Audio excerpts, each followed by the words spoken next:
Hi all. तो चलिए आज हम बात करते हैं monolithic versus micro services versus modular monolith architectures के बारे में। तो हमें कब कौन सा यूज करना चाहिए, कौन हमारे लिए ठीक है।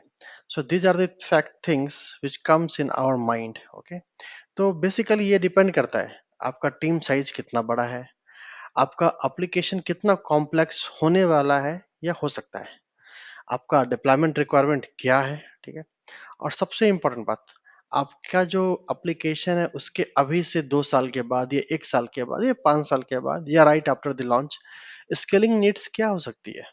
तो ये सब फैक्टर बहुत इंपॉर्टेंट है जब आप इन सब आर्किटेक्चर्स को कंसिडर करेंगे अपने एप्लीकेशन के लिए। तो चलो स्टार्ट करते हैं हम लोग सबसे पहले मोनोलिथिक सिस्टम से।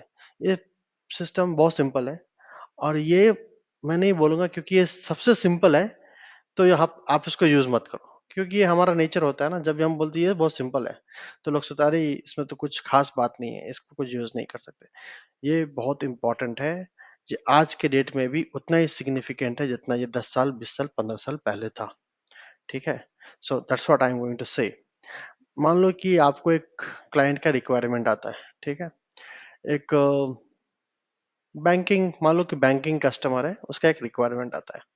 तो बैंकिंग के अंदर में आप बहुत बड़े बैंक हो सकते हैं जिनके कि करोड़ उनके यूजर्स हो सकते हैं। लेकिन कुछ छोटे बैंक्स भी होते हैं जैसे कि कोऑपरेटिव बैंक्स, वहां पर जो यूजर बेस होता है एक 1000, मे बी 5000 या 10,000, इतना ही यूजर बेस होता है, और ज्यादा से ज्यादा 2-3 सिटीज में ही होते हैं। तो सपोज करो कि आप उनको उसके उनसे एक आपको रिक्वायरमेंट मिलती है जहाँ की आपको एक सिस्टम इम्प्लीमेंट करना होता है। May be you can say user account का जो भी होते हैं उसके अंदर, अकाउंट्स के अंदर ऑपरेशंस होते हैं। ठीक है, उसको डिजिटलाइज करना, इसका रिक्वायरमेंट आपको मिलता है। ठीक है, तो अब क्योंकि आपको पता है कि अब आप यहाँ पर देखो कि एप्लीकेशन क्या है, थोड़ा कॉम्प्लेक्स तो जरूर है। मैं उतना बोलूंगा नहीं कि कम कॉम्प्लेक्स, चलिए इस कॉम्प्लेक्सिटी को थोड़ा सा कम करते हैं। आपको सारा अकाउंट के ऑपरेशंस नहीं करने हैं, आपको एक ऐसा करना है कि जब यूजर्स का अमाउंट ये बढ़े या घटे तो आपको यूजर को एक नोटिफिकेशन भेजना है।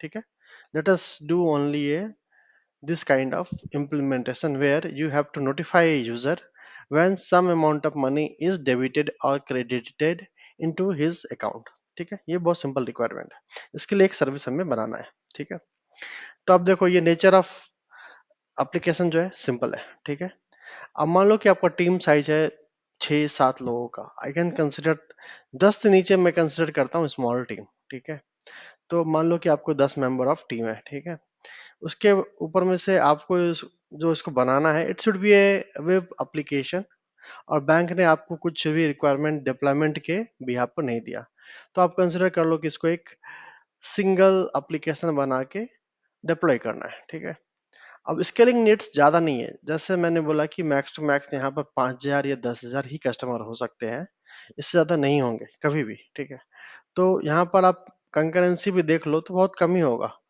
मे बी 1 मिनट में 100 यूजर्स यूज कर रहे होंगे या 1 सेकंड में 100 यूजर्स यूज कर रहे होंगे। ठीक है, तब तक के लिए ये जो आर्किटेक्चर है ना, ठीक है, कोई दिक्कत नहीं। 3 टायर आर्किटेक्चर जिसको मोनोलिथिक सब बता रहा हूँ, मोनोलिथिक सिस्टम, वो भी ठीक है। अब और भी इसके अंदर बात कर सकते हैं कि मोनोलिथिक के अंदर क्या क्या होता है। बेसिकली इसके अंदर सिंगल कोड बेस होता है। इसका कोड बेस में जैसे कि मैंने बताया कि आपको ज्यादा कुछ कॉम्प्लेक्स एप्लीकेशन बनाना नहीं है, तो इसका कोड बेस जो होगा एकदम सिंगल होगा, सिंगल ही कोड बेस होगा, मल्टीपल सर्विसेज नहीं होंगी। ठीक है, वो सिंगल कोड बेस के अंदर आपका फ्रंट एंड होगा, बैक एंड होगा, डाटाबेस के चीजें होंगी, सब कुछ उसके अंदर रहेगा। ठीक है, इसका डिप्लॉयमेंट भी आप क्या करने वाले हो, सिंगल डिप्लॉयमेंट करने वाले हो, क्योंकि आपका जितने भी एप्लीकेशन है ना, फ्रंट एंड बैक एंड जो भी है, सब एक साथ एक ही एप्लीकेशन पर डिप्लॉय होगा। ठीक है, अब क्योंकि मैंने बोला कि ये सब एक ही साथ डिप्लॉय हो रहे हैं और सारे एक ही कोड बेस में है, तो ये जो कैरेक्टरिस्टिक होगा इस पर्टिकुलर पैटर्न का ना, ये आर्किटेक्चर का, वो होगा टाइटली कपल्ड होगा। तो ये तो एक कैरेक्टरिस्टिक्स आ गए इनके मोनोलिथिक के, जहाँ की it is a single code base, it is a single deployment and tightly coupled. But again इसके एडवांटेजेस क्या क्या है। इसके कुछ तो फायदे होंगे ना। तो फायदे तीन चार चीजें हैं इसके। काफी सिंपल होता है, क्योंकि इजियर टू डेवलप होता है, टेस्ट करने में भी इजी होता है, ठीक है, क्योंकि छोटा एक टीम है ना हमारे पास। उसके ऊपर में से इसका परफॉर्मेंस जो होता है ना, वो थोड़ा अच्छा होता है। क्यों? यहाँ इंटर प्रोसेस कम्युनिकेशंस होते ही नहीं है। क्यों? क्योंकि सारे कुछ एक साथ डिप्लॉय किया है, ठीक है, एक सिंगल कोड बेस है, तो इंटर प्रोसेस कम्युनिकेशन होता नहीं है। तो इसके अंदर जो है आपको परफॉर्मेंस अच्छी होती है।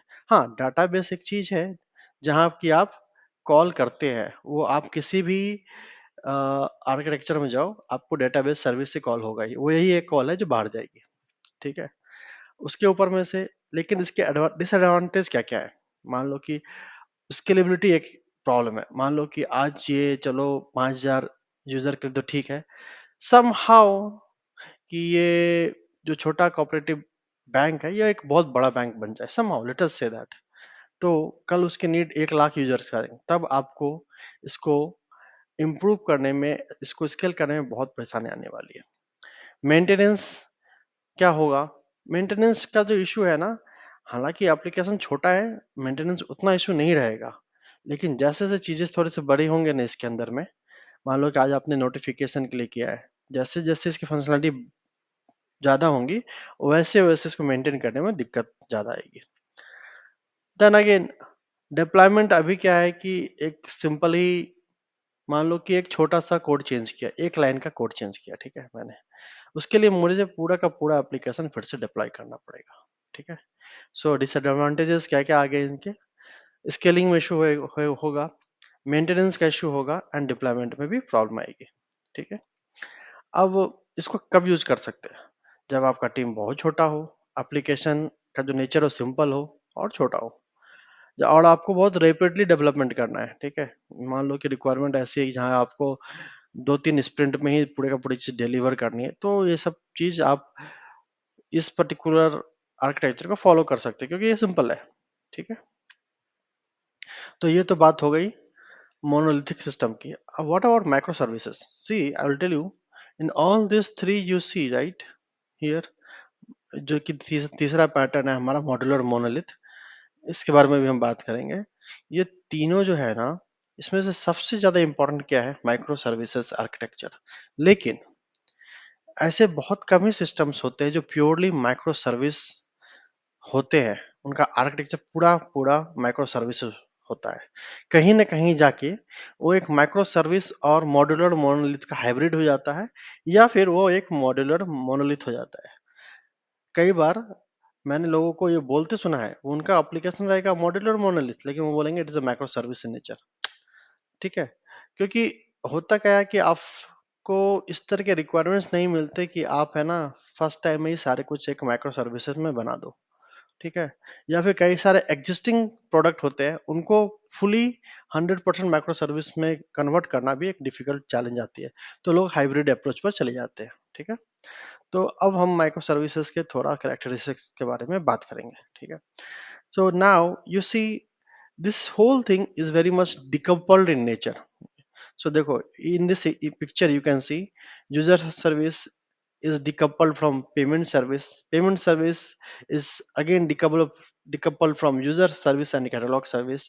इनका database भी अलग अलग है, तो इट्स पूरा का पूरा जो सिस्टम होता है ना, एक दूसरे से ज्यादा टाइटली कपल्ड होता नहीं, पूरी पूरी की पूरी तरह इंडिपेंडेंट होता है, डिकपल्ड होता है।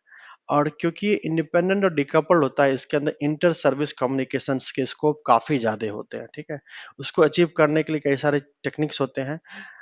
कई लोग सीधे एक सर्विस से दूसरे सर्विस को रेस्ट एपीआई के थ्रू कॉल करते हैं, या फिर जीआरपीसी करके रिमोट प्रोसीजर कॉल से कॉलिंग करते हैं, या फिर कई सारे के इन सब के पीछे एक क्या बोलेंगे आपको, बैकबोन होता है, इवेंटिंग बैकबोन, ठीक है, लाइक क्यूज और अदर थिंग्स।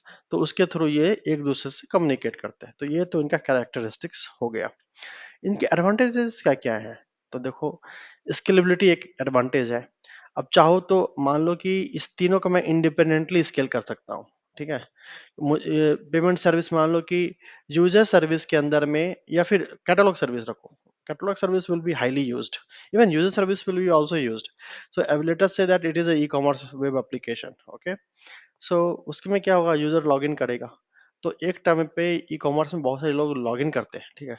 लॉगिन तो करते हैं, लेकिन उसके बाद वो स्क्रॉल ज़्यादा करते हैं, right? Product by product, product by product, तो कैटलॉग सर्विस इस समय बहुत ज़्यादा यूज़ होगा। तो in compare to user service, catalogue service क्योंकि बहुत ज़्यादा यूज़ हो रहा है, तो इसको स्केलिंग की इसकी अलग अपनी नीड होती है, ठीक है? इसी तरह से पेमेंट सर्विस की अपनी स्केलिंग की नीड होती है। तो this is about scaling part. Now flexibility क्या हो जाती है? अब ये होता है कि मान लो कि मैं यूज़र सर्विस को पाइथन में लिख लिया, पेमेंट सर्विस को जावा में लिख लिया, कैटलॉग सर्विस को मैंने सी शार्प में लिख लिया, एएसपी डॉट नेट में लिख लिया। मान लो कि ऐसी कुछ रिक्वायरमेंट आ जाती है हमारे पास में, और मेरे को पेमेंट सर्विस में सपोज पाइथन ही अच्छा सूट कर रहा है, और सपोज ये पेमेंट सर्विस ना हो कि ये एनालिटिक सर्विस है जहाँ की पाइथन ज़्यादा यूज होता है, ठीक है? तो मेरे को फ्लेक्सिबिलिटी है, मैं चाहूँ तो यूजर डीबी को SQL डेटाबेस यूज कर सकता हूँ या नो SQL यूज कर सकता हूँ या कोई और तीसरा यूज कर सकता हूँ, है ना? तो इसके अंदर आपको अंदर बहुत सारी फ्लेक्सिबिलिटी होती है। उसके बाद रेजिलियंस एक बहुत इंपॉर्टेंट फैक्टर है। मान लो कि अभी पेमेंट नहीं चल रहा है, पेमेंट सर्विस नहीं चल रहा है, लेकिन फिर भी यूजर सर्विस कैटलॉग सर्विस चलेगा। आप चाहो तो you can cart the items and purchase, do payment afterwards and purchase afterwards. तो इसीलिए यहाँ पर जो रेजिलियंस होता है ये पूरा पूरा सिस्टम का ज्यादा होता है। तो तीन चीजें हैं एडवांटेजेस में, स्केलिंग ज्यादा है, फ्लेक्सिबल ज्यादा है, रेजिलियंस ज्यादा है। डिसएडवांटेज क्या क्या है? देखो यार, इसके अंदर कॉम्प्लेक्सिटी बहुत ज्यादा है, ये इंपॉर्टेंट चीज है। और आपको पता है, हर एप्लीकेशन को मेंटेन करने के लिए आपको एक डिफरेंट टीम होना पड़ेगा, रखना पड़ेगा, ठीक है? क्योंकि कॉम्प्लेक्स नेचर होता है, और आपको देखो कि यहाँ डेटाबेस हर का अपना अपना अलग अलग है, ठीक है? तो overall this whole thing is very complex. It can have different different code bases, multiple code bases, multiple deployment, so overall thing is quite complex here. So then दूसरी बात क्या आ जाती है, लेटेंसी की बात। अभी थोड़ा कई बार स्लो होता है।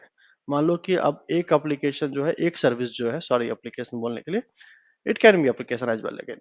तो एक सर्विस जो है दूसरे सर्विस को किसी चीज के लिए कॉल करता है, और दूसरा सर्विस तीसरी सर्विस को किसी और चीज के लिए कॉल करता है। तो यहाँ पर इंटर सर्विस कम्युनिकेशन से बहुत ज्यादा होते हैं, इसके अंदर लेटेंसी होती है यहाँ पर, ठीक है? अब उसके बाद हम आ जाते हैं, नेक्स्ट इज ऑपरेशनल ओवरहेड। अब मैंने जैसे बताया ना कि इसको मेंटेन करना, मॉनिटर करना एक चैलेंज होता है। आपको सबको मॉनिटर करना पड़ेगा, मेंटेन करना पड़ेगा, ठीक है? उसके बाद आपको एक डेवऑप्स पाइपलाइन चाहिए जो कि इन सबको ऑर्केस्ट्रेट करेगा। सारा का बिल्ड एंड डिप्लॉयमेंट जो होता है वो आपको सिक्वेंशियल पाइपलाइनिंग करनी पड़ेगी। तो this is little complex nature, okay? Even आगे चल के इनके डिप्लॉयमेंट जो होती है वो भी कॉम्प्लेक्स हो जाती है। कई बार आप कुबरनेट्स यूज करते हैं जहाँ आपको आप माइक्रो सर्विसेज को डालते हैं, वहाँ आपको ऑर्केस्ट्रेशन की जरूरत पड़ जाती है, ठीक है? So these are the things where it can get little complicated, but microservices architecture is very very good for bigger and complex applications. Now when to use it, ठीक है? जब आपका टीम साइज सच में बहुत बड़ा है तो आप अपने टीम को छोटे छोटे टीम में बांट सकते हैं, और वो छोटे छोटे टीम जो है ना एक एक सर्विसेज के ऊपर में काम करेंगे।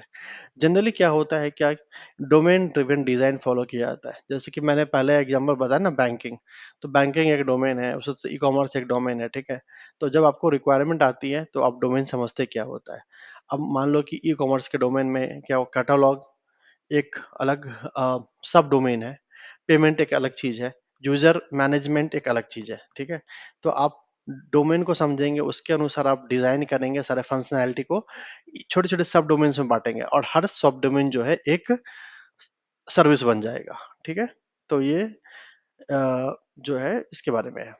नेक्स्ट, कॉम्प्लेक्स एप्लीकेशंस तो मैंने बता ही दिया, ठीक है, कि ये एप्लीकेशन थोड़े कॉम्प्लेक्स नेचर होते हैं, और यहाँ पे जहाँ पर कि आपको स्केलिंग की, परफॉर्मेंस की नीड बहुत ज़्यादा है, तो वहाँ आप माइक्रो सर्विसेज आराम से यूज कर सकते हैं।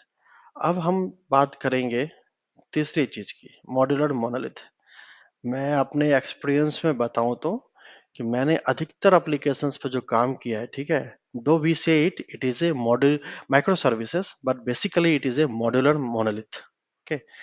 तो अब कई बार ऐसे होते हैं क्या कि ये गेटवे यहाँ पर है ना, तो गेटवे की जगह आप समझ लो कि सिंगल डिप्लॉयमेंट किया हुआ है एक एप्लीकेशन का, और वो जो सिंगल डिप्लॉयमेंट एप्लीकेशन का किया हुआ है उसके अंदर मल्टीपल मॉड्यूल्स होते हैं, ठीक है? तो और वो मल्टीपल मॉड्यूल जो है एक ही सिंगल डेटाबेस से जाके कनेक्ट होते हैं। तो आप मैं थोड़ा सा इसके बारे में बताता हूँ आपको कि इसके कैरेक्टरिस्टिक्स क्या क्या होते हैं। यहाँ पर क्या होता है, जैसे कि मैंने बोला बोला ना, यहाँ पर आप देखो कि प्रोडक्ट मॉड्यूल, कार्ट मॉड्यूल, इस सबको मैं एक एक लाइब्रेरी बना दूंगा। ठीक है, आप लाइब्रेरी क्रिएट कर सकते, और उन सब लाइब्रेरी से मैं एक सिंगल एप्लीकेशन बना दूंगा। तो यहाँ पर भी जो है डिप्लॉयमेंट जो होती है इसकी, वहाँ सिंगल डिप्लॉयमेंट होता है। ठीक है, लेकिन एक चीज यहाँ बहुत अच्छी है कि हम इसको क्यों, आप देखोगे ये बॉक्स के अंदर में ना प्रोडक्ट मॉड्यूल है, ऑर्डर मॉड्यूल है, फिर कार्ट मॉड्यूल है, इन सब एक एक छोटे छोटे बॉक्स में है।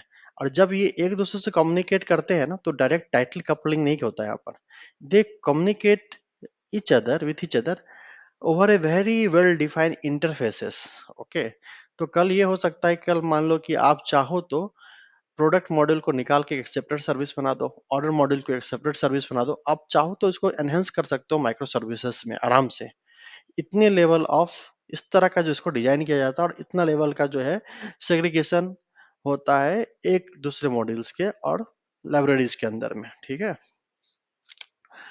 और इसके फायदे क्या है कि कई बार देखो ना कि मैं बताता हूँ कि जो ओल्ड एप्लीकेशन होता है ना, उसको फुली माइग्रेट करना बहुत डिफिकल्ट हो जाता है माइक्रो सर्विसेज में, क्योंकि वहां पर डेटाबेस तो पहले से ही सेम होता है। अब डेटाबेस कई बार बहुत बड़े हो जाते हैं, उसके अंदर आपको प्रोसीजर्स हो जाते हैं, फंक्शन हो जाते हैं, टेबल्स आ जाते हैं, व्यूज आ जाते हैं, उनको फिर से ब्रेक करना और फिर से रीडिजाइन करने में बहुत मुश्किल आ जाती है। तो that's where you have to, you will be forced to go with modular monolith।